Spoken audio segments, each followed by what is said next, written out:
இந்த வெக்கேஷனுக்கு சென்னை போனப்போ நான் நிறைய தடவை ரெஸ்டாரண்ட்ல ஆர்டர் பண்ணி சாப்பிட்டது இந்த ரோஸ்டட் கார்லிக் தோசையை தான். 3 டேபிள் ஸ்பூன் எண்ணெய் சூடு பண்ணி அதுல 30 பல் பூண்டு சேர்த்து நிதானமா 5 நிமிஷம் மீடியம் ஃப்ளேம்ல வச்சு அது நல்லா பொன்னிறமாகிற வரைக்கும் வறுத்து தனியா வச்சுக்கோங்க.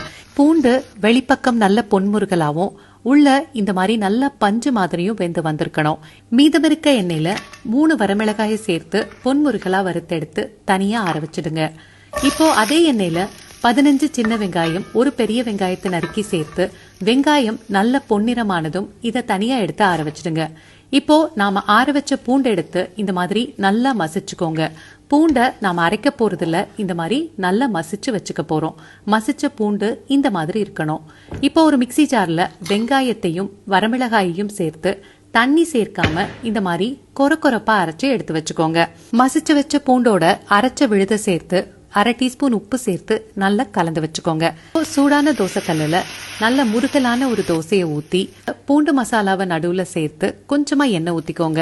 இந்த மசாலாவை நல்ல பரவலா தோசை மேல தடவிக்கோங்க. ஒரு பக்கம் மட்டும் வேக வச்சு எடுத்தீங்கன்னா கமகமன்னு ரோஸ்டட் கார்லிக் தோசை தயார்.